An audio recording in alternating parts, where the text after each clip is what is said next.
Hola, bienvenidos todos a este nuevo video. En él abordaremos la noción de flujo de una magnitud física, que es una noción tremendamente importante. Y lo vamos a plantear como una pregunta cuya respuesta no es tanto lo más importante. Lo más importante es las estrategias, como siempre, para llegar a esa respuesta. Está lloviendo y queremos cruzar la calle.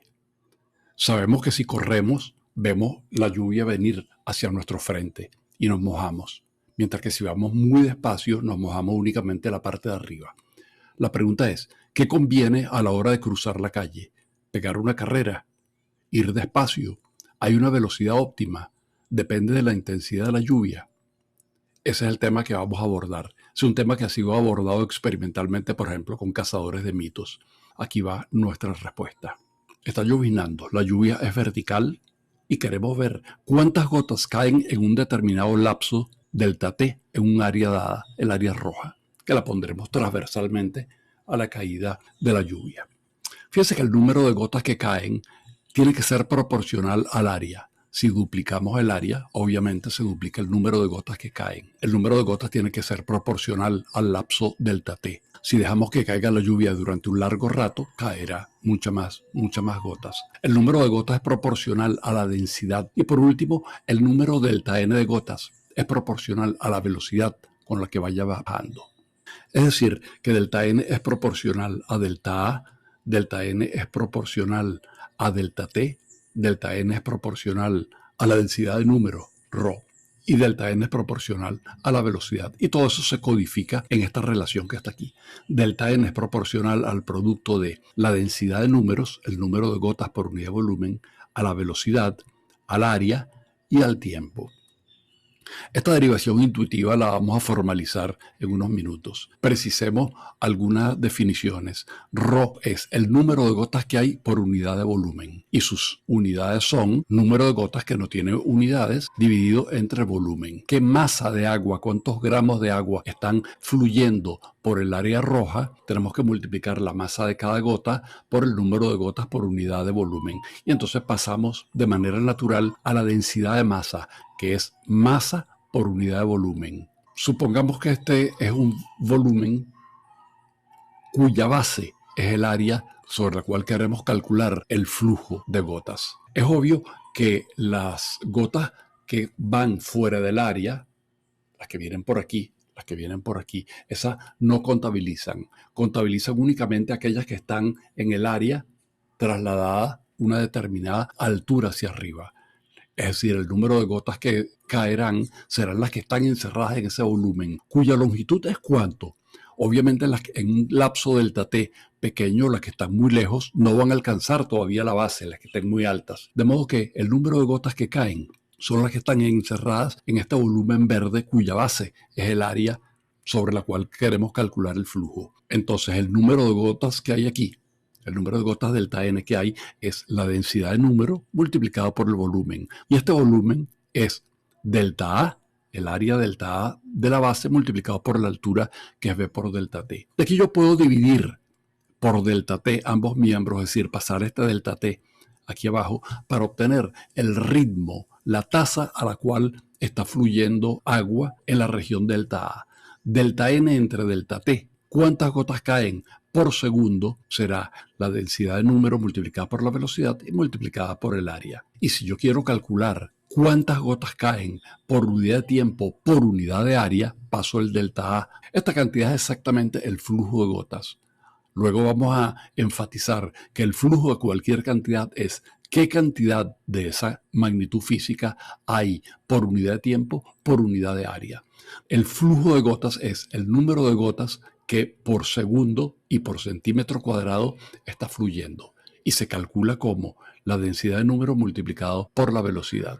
Fíjense que eso aplica para cualquier magnitud física. Si tenemos un conductor y en ese conductor hay electrones que se están moviendo y están atravesando esta pequeña área marcada en rojo, el flujo de electrones, es decir, el número de electrones que por segundo atraviesa el área delta A, es la densidad de electrones multiplicado por la velocidad. Si a mí me interesara calcular cuánta carga está atravesando el área roja, multiplico la carga de cada electrón por el número de electrones que hay por unidad de volumen, y así estoy obteniendo una magnitud que es la carga por unidad de volumen, y eso de manera natural se conoce con el nombre de densidad de carga. De modo que el flujo de carga eléctrica es la cantidad de carga que por segundo atraviesa la unidad de área, es la densidad de carga multiplicado por la velocidad.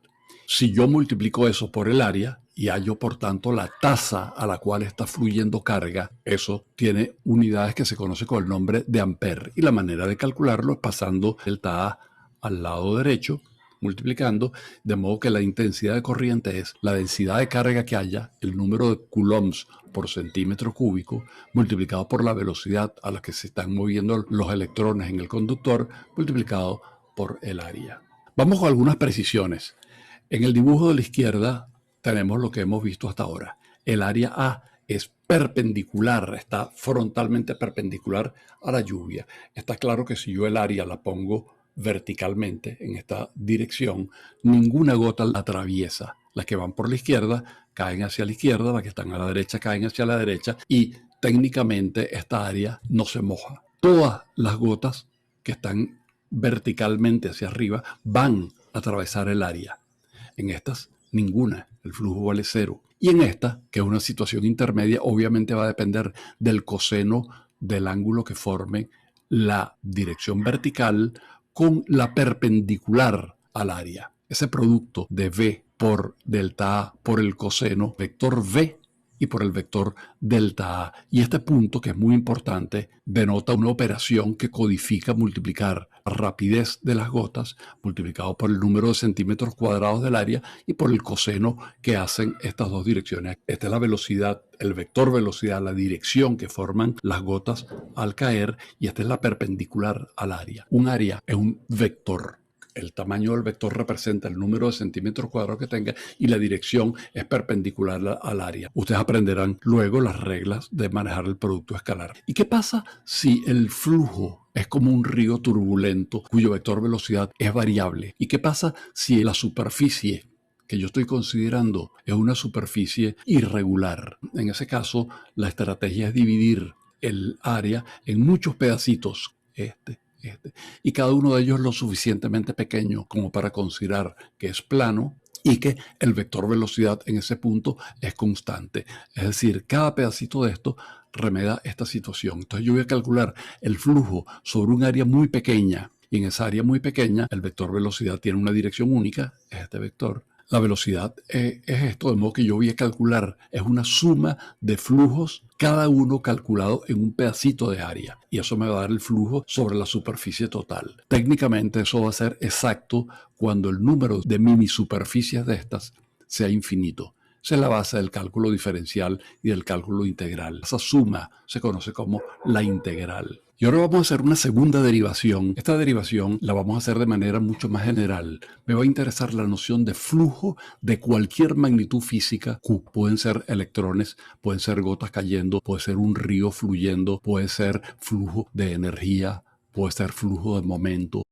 A cualquier cosa que ustedes le puedan calcular una densidad y que se esté moviendo. Entonces, flujo de una magnitud física arbitraria, Q, es qué cantidad de Q por unidad de tiempo, por unidad de área. Y sus unidades son las unidades de Q sobre segundo sobre metro cuadrado. La densidad de cualquier magnitud física Q es qué cantidad de Q hay por unidad de volumen. Si ustedes despejan delta Q, pasan el delta V para el otro lado, resulta que delta Q es la densidad multiplicado por el volumen.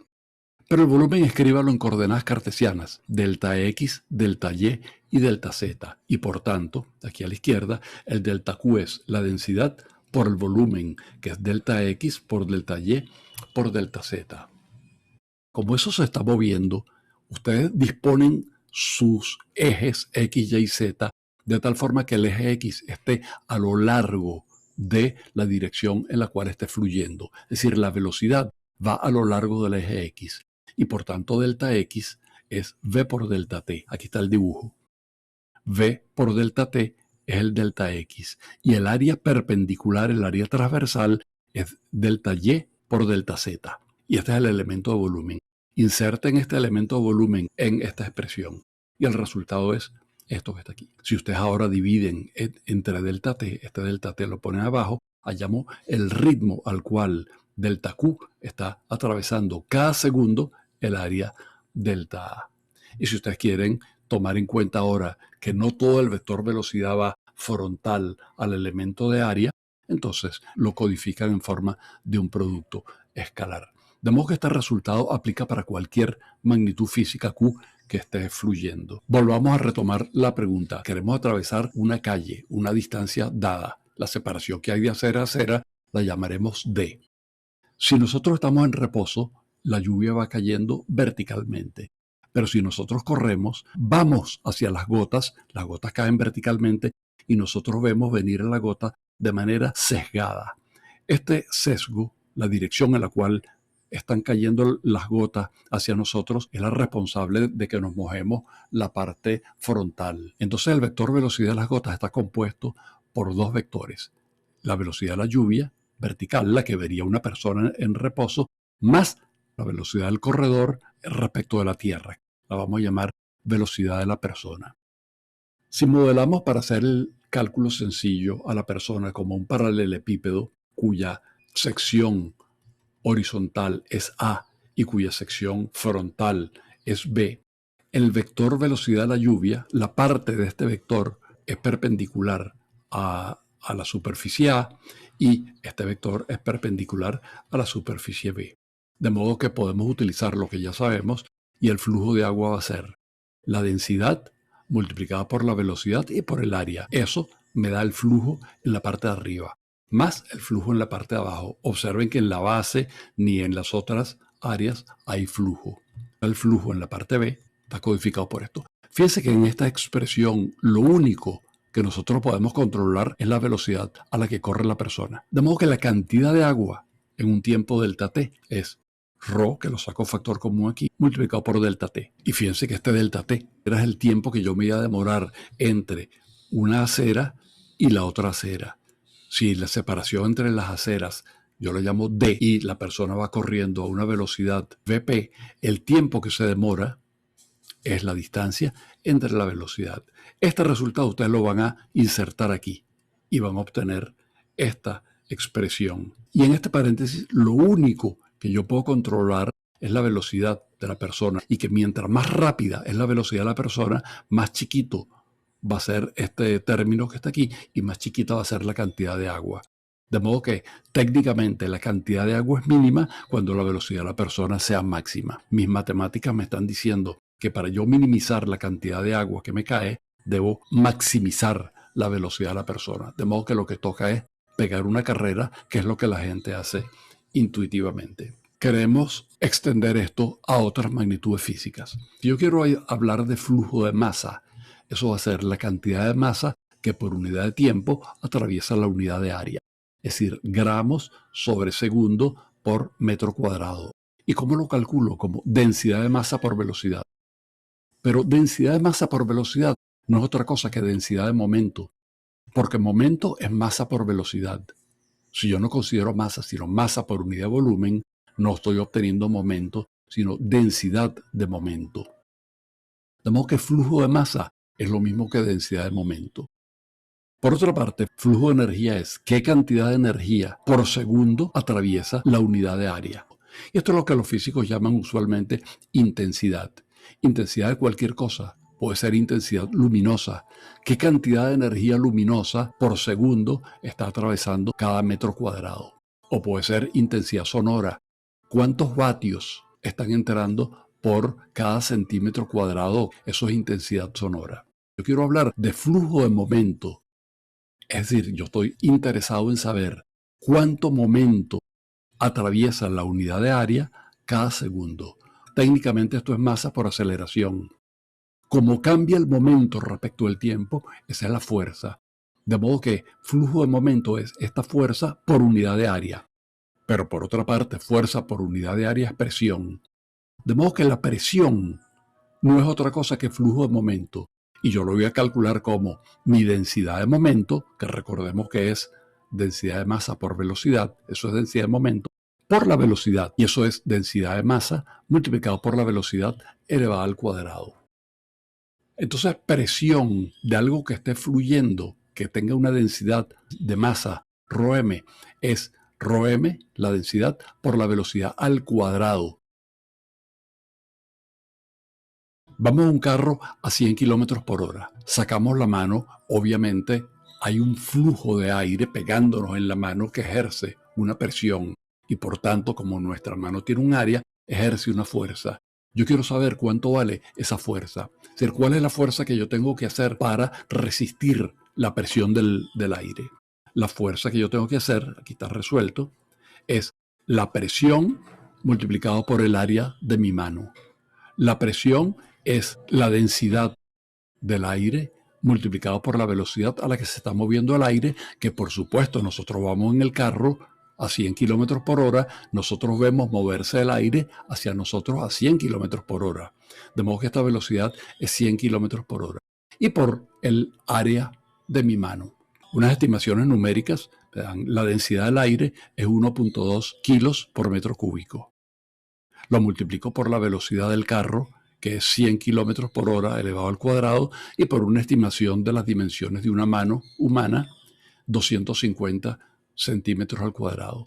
Aquí hay que hacer el cálculo, hay que poner todo en las mismas dimensiones e insertar los valores numéricos, pero esa es la parte fácil, es la parte de sustituir y meterlo en una calculadora. Y el resultado es 18,5 newton aproximadamente. Y eso es la fuerza equivalente a sostener una masa de un poco menos de 2 kilos, de 1.8 kilos. La misma fuerza que yo tengo para sostener una masa de cerca de 2 kilos es la misma fuerza que tengo que hacer para resistir la presión del aire cuando voy en un carro a 100 kilómetros por hora. La noción de flujo es una noción tremendamente importante.